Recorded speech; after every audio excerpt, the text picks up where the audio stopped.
नमस्कार, मी मनीष कटारिया. माय महानगरमध्ये आपलं स्वागत. कोणतीही पार्श्वभूमी नसताना आपल्या स्वकर्तृत्वाच्या बळावर अनेक जण आपला नावलौकिक प्राप्त करतात. अशाच नामांकित व्यक्तींना नाशिक आयकॉन या पुरस्काराने आपण सन्मानित करणार आहोत. आपलं महानगर, माय महानगर आणि माय महानगर मानिनी यांच्या वतीनं नाशिक आयकॉन या पुरस्कार वितरण सोहळ्याचं आयोजन करण्यात आलेलं आहे आणि या पुरस्काराचे मानकरी ठरलेले आहेत ऍडव्होकेट वैभव शेटे. शेटे सरांचं वैशिष्ट्य म्हणजे त्यांनी अतिशय सर्वसामान्य कुटुंबातून येऊन आपल्या स्वकर्तृत्वाच्या बळावर एक नावलौकिक असा प्राप्त केला. प्रामाणिकपणा, सामाजिक बांधिलकी आणि कामाप्रती असलेली निष्ठा या बळावर त्यांनी नाशिकमध्ये आपलं स्वतंत्र असं व्यक्तिमत्व रेखाटलं.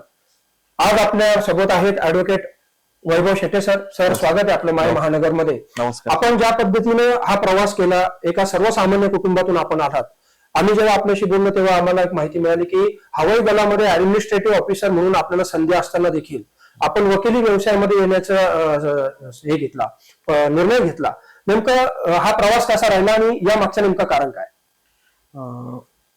माझा जन्म राहुरी तालुक्यात झाला, अहिल्यानगर जिल्ह्यातील.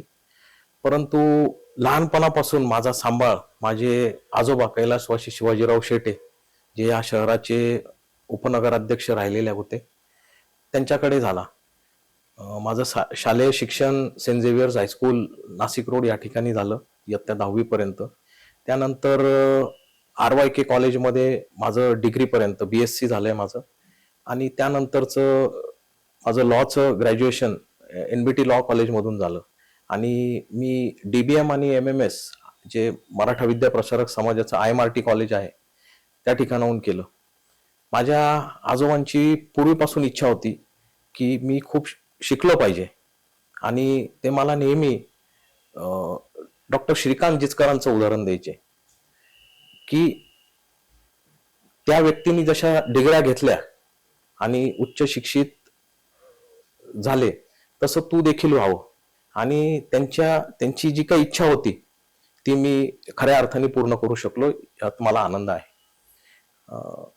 माझं ग्रॅज्युएशन झाल्यानंतर मला वर्तमानपत्र वाचण्याची एक आवड होती आणि त्या आवडीतनं त्यावेळेस इंडियन एक्सप्रेस न्यूजपेपरमध्ये इंडियन एअरफोर्सची ऍड आली होती की त्यांना लॉ ग्रॅज्युएट आणि फर्स्ट क्लास मॅनेजमेंट ग्रॅज्युएट अशा कॅन्डिडेट्स. आणि मग मी तो फॉर्म भरला आणि माझं त्यावेळेस 1993-94 साली इंडियन ऍडमिनिस्ट्रेटिव्ह ऑफिसर म्हणून सिलेक्शन झालं. परंतु मग आजोबांची त्यांचं वयोवृद्ध, आजी वयोवृद्ध, आजोबा मला म्हणे की तुझ्या पश्चात आमचा सांभाळ कोणी करणार नाही. आणि म्हणून मग त्यांच्या फक्त सांभाळासाठी मी ती संधी सोडून दिली. आणि मग लॉ ग्रॅज्युएट होऊन काही काळ मी स्वतःच्या व्यवसायात आलो आणि मग वकिली व्यवसाय सुरू केला. मी 2001 पासून वकिली व्यवसायात आलो. पण मग तुम्हाला डॉक्टर होण्याची देखील इच्छा होती, वैद्यकीय क्षेत्रात देखील आपल्याला जाण्याची आवड होती, परंतु मग तुम्ही वकिली क्षेत्रात येण्याचा निर्णय घेतला. त्यामागची नेमकी प्रेरणा काय होती? 12वी मी सायन्स पास आउट झालो आणि माझा B ग्रुप होता, म्हणजे बायोलॉजी. आणि मला हे प्रॅक्टिकल, जे सायन्सचे प्रॅक्टिकल्स आहे त्यात माझं प्रावीण्य होतं. म्हणजे BSc ग्रॅज्युएटही देखील मी फर्स्ट क्लास फर्स्ट होतो कॉलेजमध्ये. आणि 12वी नंतर माझी इच्छा होती की मेडिकलला जावं. त्यावेळेस मेरिट काही एवढं नसायचं, म्हणजे अल्प डोनेशन भरूनही चांगल्या कॉलेजला त्यावेळेस ऍडमिशन मिळत असे. परंतु घरची परिस्थिती काय खूप तशी आर्थिक हे नसल्यामुळे मग मी BSc करण्याचं ठरवलं. आणि BSc झाल्यावर माझे अनेक मित्र या वकिली व्यवसायाकडे गेले. हा माझा काही त्यावेळेस म्हणजे वकिली करावं हे काय माझ्या मनात नव्हतं. परंतु एक डिग्री मिळेल आणि त्यानंतर आपण निर्णय घेऊ की पुढे आयुष्यात काय करायचं. आणि स्पर्धा परीक्षा मी देतच होतो. आणि मग लॉ ग्रॅज्युएट झाल्यावर मग शेवटी या व्यवसायाकडे मी वळलो. तुम्ही गेल्या 23 वर्षापासून वकील व्यवसायामध्ये आहात. आम्ही जसं पाहिलं की 23 वर्षापासून तुम्ही वकिली करत असताना नाशिक बार असोसिएशन म्हणजे वकिलांची संघटना असलेल्या संघटनेवर देखील तुम्ही उपाध्यक्ष म्हणून कार्यरत आहात. तुमच्या कार्यकाळामध्ये नाशिक जिल्हा न्यायालयाची एक भव्य अशी इमारत उभी राहिली. आता नुकतंच तिचं उद्घाटन झालं. 23 वर्षाचा हा कार्यकाळ आपण कसा बघता या कार्यकाळात? मी माझी सनद ऍक्च्युली 1999 सालची आहे, परंतु मी वकिली व्यवसायात 2001 पासून आलो. आणि अत्यंत संघर्षमय असा हा व्यवसाय आहे. सुरुवातीचे 5-6 वर्ष तुम्हाला प्रचंड मेहनत करावी लागती आणि मग कुठे तुमचं थोडंफार या व्यवसायात जम बसतो. आणि माझं कोणी पिढीजात या व्यवसायात नसल्यामुळे मला माझा संघर्ष थोडा जास्त होता. परंतु कष्ट, जिद्द, एकनिष्ठा आणि माझे सिनियर ॲडव्होकेट प्रदीप लोणे, तसेच माझे senior advocate M.R. Toshniwal, Ajay Toshniwal यांच्या मदतीने आणि त्यांच्या साथीने आणि माझे जे काही सहकारी त्यावेळेस माझ्या बरोबर होते, माझे कलिग्स, त्यामुळे मी आज या ठिकाणी पोहोचलो. नाशिक बार असोसिएशनवर निवडून येण्याआधी मी आमची एक ॲडव्होकेट्स मल्टीपर्पज सोसायटी आहे, त्यावर देखील 5 वर्ष काम केलेलं आहे आणि त्या संस्थेत देखील मी 1 वर्ष चेअरमन पद भूषवलेलं आहे. आपण जसं म्हणालात की गेल्या 23 वर्षापासून तुम्ही वकिली क्षेत्रामध्ये आहात. कोणती आव्हानं तुम्हाला आता या क्षेत्रामध्ये वाटतात? कारण आता नवी पिढी देखील अनेक जण LLB करतात, लॉ करतात, या क्षेत्रामध्ये येऊ पाहतात. त्यांना आपण काय सांगाल? एकूणच आपला अनुभव. मी लॉ ग्रॅज्युएट झालो त्यावेळेस लॉ पास होण्याचं पर्सेंटेज 4 किंवा 5% होतं. म्हणजे 100 मुलांनी लॉची परीक्षा दिली तर त्यातले 5% पोरं विद्यार्थी लॉ ग्रॅज्युएट व्हायचे. परंतु आता परिस्थिती बदलली आहे. आता कॉलेजेसची संख्या देखील वाढलेली आहे. म्हणजे आता दरवर्षी प्रॅक्टिसला येणाऱ्या विद्यार्थ्यांची, कॅन्डिडेटची संख्या ही 500-600 झालेली आहे, जी पूर्वी अक्षरशः बोटावर मोजण्या एवढी होती. आणि ह्या तांत्रिक युगात, या ऍडव्हान्स सोशल मीडियाच्या युगात AIचं त्यात नवीन ऍडिशन झालेलं आहे. अनेक आव्हानं आहेत आम्हाला. कॉम्पिटिशन खूप फ्युरियस झालेलं आहे. जग खूप फास्ट झालेलं आहे. कोर्टाची संख्या वाढलेली आहे. लिटिगेशनचं प्रमाण वाढलेलं आहे. आणि ह्या सगळ्यामध्ये जर तुम्हाला टिकून राहायचं असेल तर तुमच्याकडे निश्चितच एक्सपर्टीज आणि जिद्द आणि चिकाटी पाहिजे. सरांचं आणखीन एक वैशिष्ट्य म्हणजे ते ऍडव्होकेट असताना देखील धावपटू, ट्रेनर आणि सायकलिस्ट असोसिएशनशी देखील ते जोडलेले आहेत. सर, माझा पुढचा प्रश्न असा आहे की तुम्ही हे सर्व व्याप सांभाळत असताना, म्हणजे तुमच्याकडे लोकांची इतक्या मोठ्या प्रमाणावर गर्दी असताना देखील तुम्ही हा छंद कसा जोपासतात? म्हणजे सायकलिस्ट पण आहात तुम्ही, देशामध्ये अनेक ठिकाणी सायकलवरून प्रवास केला, तर हे सगळे आवड निवड तुम्ही कशी जोपासतात? यासाठी वेळ कसा काढतात? असं म्हटलं जातं की तुम्हाला आवड असेल तर सवड आपोआप निर्माण होते. आणि शाळेत आम्हाला नेहमी आमच्या शिक्षिका होत्या, त्या नेहमी सांगायच्या, all work and no play makes Jack a dull boy. आणि हेच प्रिन्सिपल मी फॉलो केलं. मुळात वकिली व्यवसाय हा खूप स्ट्रेसफुल आहे. मग ह्या स्ट्रेस बस्ट कसं करायचं, तर मग मी या क्रीडा प्रकारांकडे वळलो. माझे मार्गदर्शक गुरु ॲडव्होकेट दिलीप राठी आणि आमचे गोल्फ क्लब ग्राउंडवरचे काही मित्र हे सकाळी कायम मला धावताना दिसायचे. मी पण त्यावेळेस धावायचो. परंतु त्यांनी मुंबई मॅरेथॉन या मॅरेथॉन स्पर्धेत 2010 साली सहभाग नोंदवला होता. त्यावेळेस नाशिकमधनं फार मोजके लोक त्या ठिकाणी सहभागी व्हायचे. आणि सहभाग होण्यासाठी त्यावेळेस खूप त्यांचे निकष खूप कठीण होते. म्हणजे तुम्हाला ऑल इंडिया ॲथलेटिक फेडरेशनचं सर्टिफिकेट, त्यांचं टायमिंग सर्टिफिकेट लागायचं. अन्यथा तुम्ही एखाद्या चॅरिटी थ्रू त्या स्पर्धेत भाग घेऊ शकत होते. अशातच त्यांच्या मदतीने मी 2011 साली पहिल्यांदा मुंबई मॅरेथॉन स्पर्धा मध्ये भाग घेतला.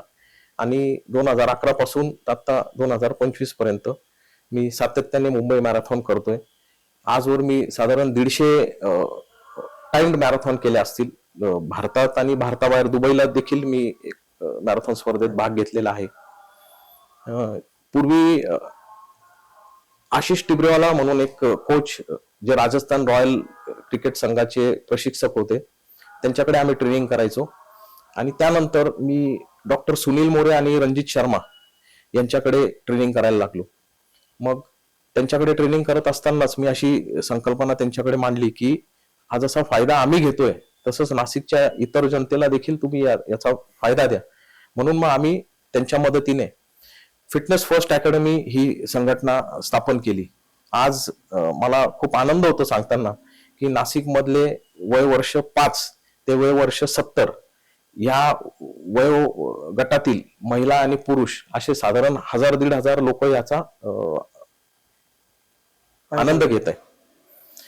त्याचप्रमाणे आमचे सायकलिंग मधले जे आमचे गुरु आहेत, मार्गदर्शक आहेत, IPS अधिकारी हरीश बैजल सर यांनी आणि आम्ही एकत्र येऊन, आम्ही पूर्वी छंद म्हणून सायकलिंग करायचो आणि आम्ही एकत्रित येऊन मग नाशिक सायकलिस्ट फाउंडेशन ही संस्था 2011 साली स्थापन केली.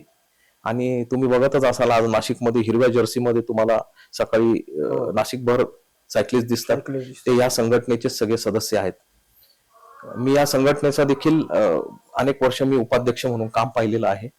आणि आम्ही नवरात्रात जे आपले शक्तिपीठ आहेत, वणी आहे, कोटमगाव आहे, अशा नवरात्र राईड्स घेतो.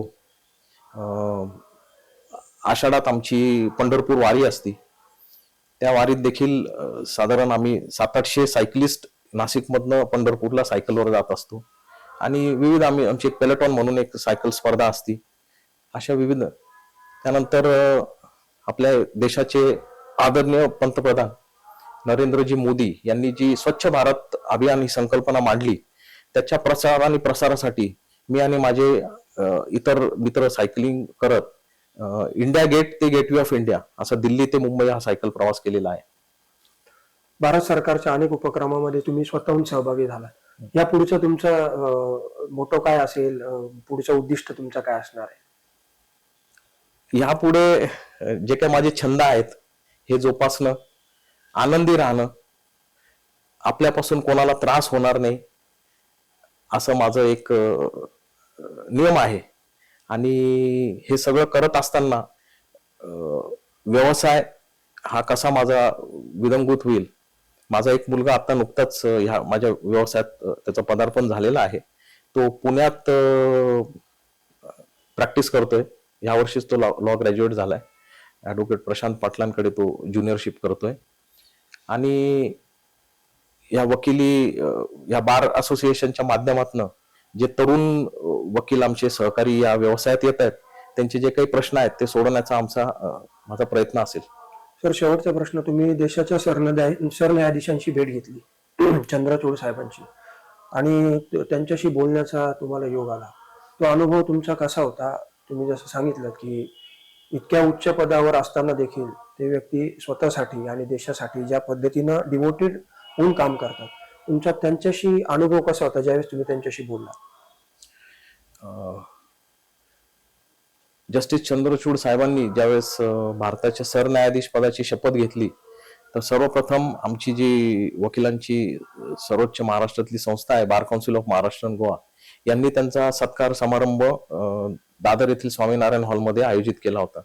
आणि मी खरंच स्वतःला भाग्यवान समजतो की त्या कार्यक्रमाला मला उपस्थित राहण्याचा मान मिळाला. आणि त्यावेळेस साहेबांबरोबर जे काही 5-10 मिनिटं आमचं इंटरॅक्शन झालं त्यावेळेस त्यांनी एक त्यांची दिनचर्या आम्हाला सांगितली.